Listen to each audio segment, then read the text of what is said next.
am your host, Nick Broulis. I know it's been a while since I've done a Broulis Beat Report podcast, but life happens. What can I say? This edition of the Broulis Beat Report is brought to you, as always, by Cafe 80s. If you enjoy 80s music, you'll definitely want to check out a Cafe 80s showing, of course, if they're near you. And there are 3 ways to find out where Cafe 80s is playing and the type of music that they're playing. You can either download that Bands in Town app and just simply type in Cafe 80s and follow them that way.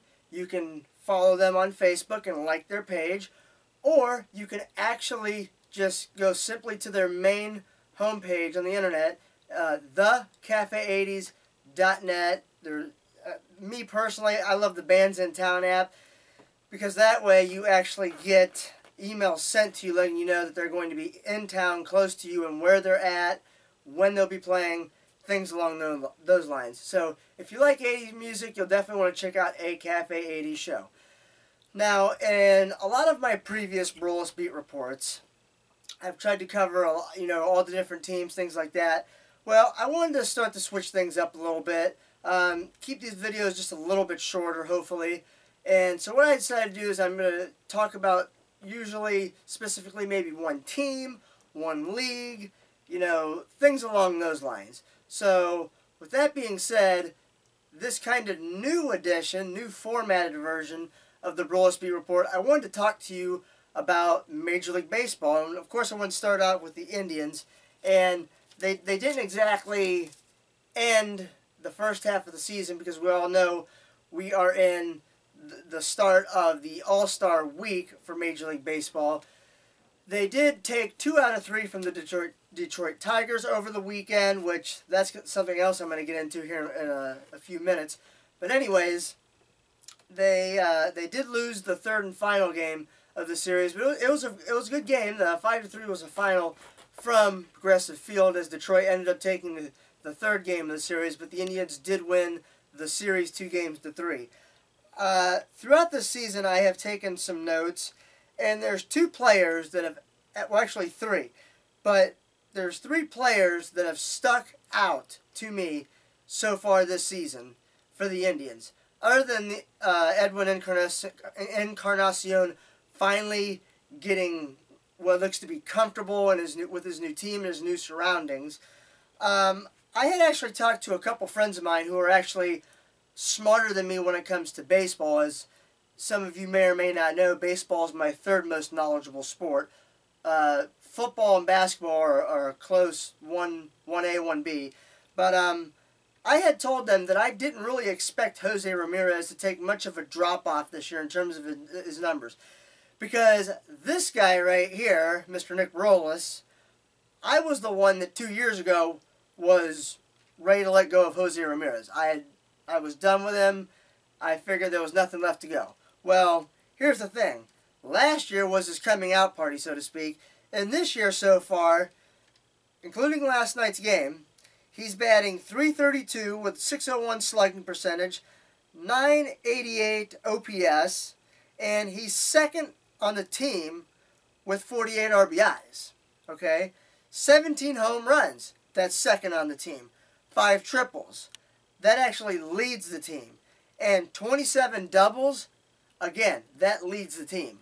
And he's been a very good defender at the hot corner, a.k.a. third base. So Jose Ramirez is playing outstanding once again this year. And he's actually, in my opinion, the guy that you want again for the Indians when you have runners in scoring position. The other guy that I actually was about to give up on 2 years ago, and maybe even a little bit last year, and he's showing me that he's worth being known as an everyday player, Lonnie Chisenhall. 12 home runs, that's 4th on the team.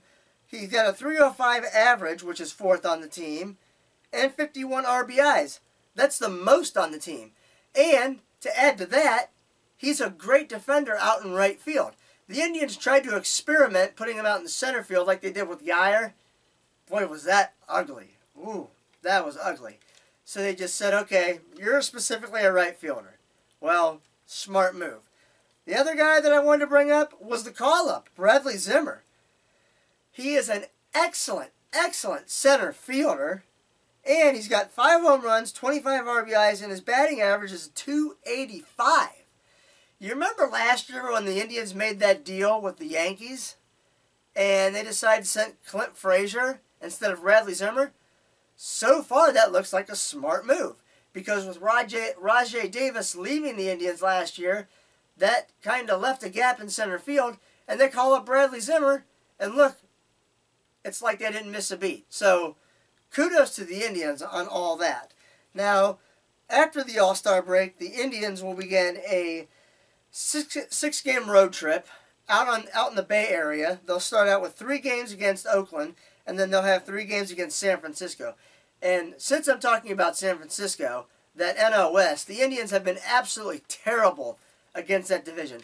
I think that they've only won 2 games against all the teams that they've played so far. They won 1 game against the Dodgers, and then they won 1 game against the Padres. So certainly, they're hoping to change their luck against the Giants. Now, speaking of All-Star Weekend, or All-Star Week I should say, tonight, my personal favorite, which I believe it starts at 8 on Fox, you've got a bracket, and you've got Giancarlo Stanton, the reigning home run derby champion from last year, against Gary Sanchez, Mike Moustakas, Miguel Sano, and then also Aaron Judge, Justin Bauer, Cody Bellinger, and Charlie Blackmon. Now, Stanton's got 26 home runs so far. Sanchez has 13. Moustakas has got 25. Miguel Sano, do not sleep on him. 21 home runs. Judge, 30. Bohr with 20. Bellinger with 25. And then Blackmon with 20. So here's my pick. I'm going to take either Stanton or Sano, but if you tell me I can only pick one, I'm going to go with Stanton. That's my pick. A, he's at home. B, he's got the experience. And then, of course, the All-Star Game is tomorrow night on Fox at 8. I may or may not be watching that. I'm not completely sure. It depends on what's going on. Now, let's take a look at these standings, starting with the American League, obviously. Starting over in the East, Boston has a 3.5 game lead over the Yankees, who are in second place, followed by Tampa Bay, Baltimore, and Toronto. Here in the Central, the Indians hold a 2.5 game lead over the Minnesota Twins, who they don't look like they're going anywhere anytime soon, followed by Kansas City, Detroit, and the Chicago White Sox. Now, here's the interesting thing. Detroit has got a lot of money wrapped up in their players.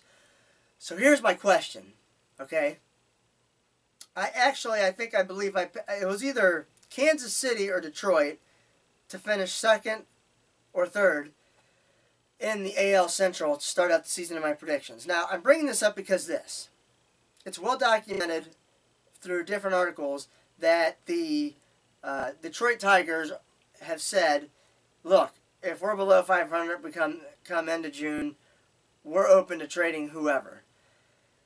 I'm curious to see if they're going to find any suitors for Victor Martinez, if they're going to be willing to trade J.D. Martinez, who, in my opinion, I don't think they should because he's a good young hitter. I really do. I think that they should hold on to him. Miguel Cabrera, one of the best overall hitters in the game. If they trade him, me being an Indians fan, I'll be so happy just because of the fact that he has feasted on the Indians. But if I'm the Tigers, I'm not letting him go because he's that good of a player. What I think that they should do is, if they realize that they're definitely out of playoff contention, is maybe put him on the DL for the rest of the year, because there's been reports that his back's messed up and he's been dealing with a back injury. Let him rest until spring training of next year and let him come back fully healthy. And I think that's when you're going to see the Miguel Cabrera of old come back, and he's really going to help out with that Tigers team next season. So, obviously, what do you do with Justin Upton? All the other players that the Tigers have, what do you do with them, and where are you going to send them? Are you going to trade them within division? I wouldn't recommend that. Or are you going to send them out west? What are you going to do? I am very curious to see what the Detroit Tigers do before the trade line comes up July 31st. Now, moving on out to the west, Houston has a commanding lead over the Los Angeles Angels. They've got a 16.5 game lead over the Angels, who are in second place, followed by Texas, Seattle, and Oakland. And then over in the NL, in the East, Washington has a 9.5 game lead over Atlanta, followed by Miami, the Mets, and the Phillies. Then you go to the Central. Milwaukee, not going anywhere. Got a 5.5 game lead over the Chicago Cubs, who are in second place, followed by St. Louis, Pittsburgh, and Cincinnati. And then out west, the Dodgers have a 7.5 game lead over the Diamondbacks, followed by Colorado, San Diego, and San Francisco. I don't know what happened there. They're 27 games back of first place. It ain't happening for the Giants this year. I don't know what's going on there, but I'm definitely not used to seeing that. And one thing that I actually wanted to bring up was they showed a stat during the Indians-Tigers game last night that this is the first time that the Tigers have been under the 500 game mark. I think it was, they shows either 11... first time in 11 seasons they've been under the 500 mark at the All-Star break. And you know what? That just goes to show you how good of a team that they've had over the last, several seasons, so to speak. I mean, unbelievable. And to see where they're at now, and just for the record, I know I've got some Tiger fans watching me right now. I'll tell you this.